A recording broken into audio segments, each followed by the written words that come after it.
Hi అండి. Welcome to my channel Lavanya kitchen. ఈరోజు నేను చూపించబోయే రెసిపీ వచ్చేసి దొండకాయ కొబ్బరికాయ ఫ్రై అయితే ఎలా తయారు చేసుకోవాలో చూపిస్తాను, చూసేయండి.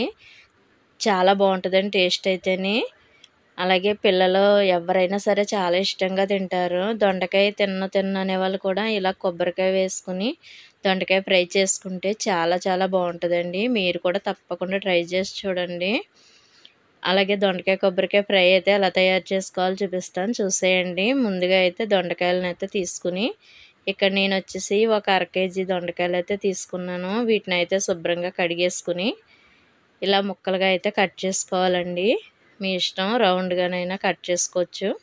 నేనైతే ఇలా కట్ చేశాను. ముందుగా అయితే స్టవ్ వెలిగించుకొని కళాయి పెట్టుకొని ఒక 2-3 గరిటెల ఆయిల్ వేసుకోవాలి. ఆయిల్ వేసుకున్న తర్వాత ఇందులో మనం పోపులను అయితే వేసుకోవాలి. ఒక అర స్పూన్ జీలకర్ర, ఒక అర స్పూన్ మినపప్పు, అలాగే ఒక 2-3 స్పూన్లు వేరుశనగ గుళ్ళు అయితే వేసుకోవాలి. వేరుశనగ గుళ్ళు తక్కువగా వేసుకున్నా ఏం పర్లేదండి, అంటే పిల్లలు ఇష్టంగా తింటారు కదా, అందుకోసం అయితే కొంచెం ఎక్కువ వేసుకోండి. అలాగే వేసుకున్న తర్వాత అయితే వీటిని వేయించుకోవాలి. ఇందులోనే ఒక అర స్పూన్ పచ్చెనగపప్పు, ఇవన్నీ పోపులు వేసుకుని బాగా వేగనివ్వాలండి. కొంచెం వేగిన తర్వాత ఇందులోనే ఒక ఎల్లుల్లిపాయ అయితే ఒలుచుకుని ఇలా రేకల్లాగా అయితే వేసుకోవాలి. ఇవి వేసుకున్న తర్వాత ఇవన్నీ బాగా ఫ్రై చేసుకోవాలి. వేరుశనగ గుళ్ళు అయితే మనకు కొంచెం వేగిన తర్వాత అయితే ఇందులో మనం కరివేపాకు, ఎండుమిరపకాయలను అయితే వేసుకోవాలి. ఇక్కడ నేను వచ్చేసి ఒక 4 ఎండుమిరపకాయలను అయితే ఇలా చిన్న చిన్న ముక్కలుగా కట్ చేసుకుని వేసుకున్నాను. ఇలా అయితే వేసుకోవాలి. వేసుకుని ఇవన్నీ బాగా వేగిన తర్వాత ఇందులో మనం కట్ చేసి పెట్టుకున్న దొండకాయ ముక్కలను అయితే వేసుకుని ఇవి బాగా ఫ్రై చేసుకోవాలండి.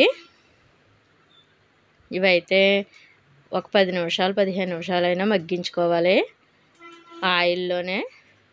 ఇందులోనే కొంచెం పసుపు, అలాగే టేస్ట్కి సరిపడా సాల్ట్ కూడా వేసుకోండి.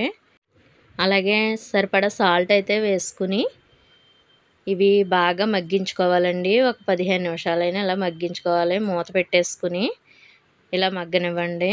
చూస్తున్నారు కదా, ఇలా అయితే మగ్గించుకోవాలి. ఇలా మధ్య మధ్యలో ఒకసారి కలుపుకుంటూ నేను చూపించే విధంగా అయితే మగ్గించుకోవాలండి. దొండకాయ ముక్కలు అయితే ఉడికిపోయాయి చూసారా, ఆయిల్లోనే ఇలా మగ్గిపోతాయి.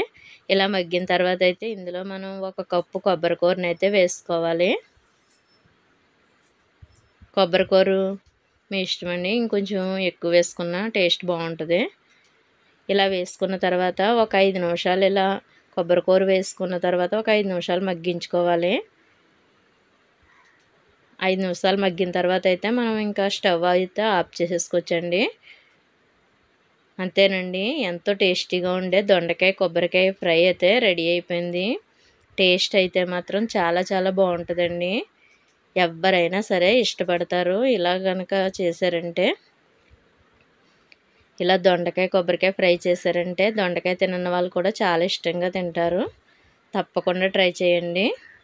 అలాగే నా వీడియోస్ కనుక మీకు నచ్చినట్లయితే లైక్ చేయండి, షేర్ చేయండి, సబ్స్క్రైబ్ చేసుకోండి. Thank you for watching.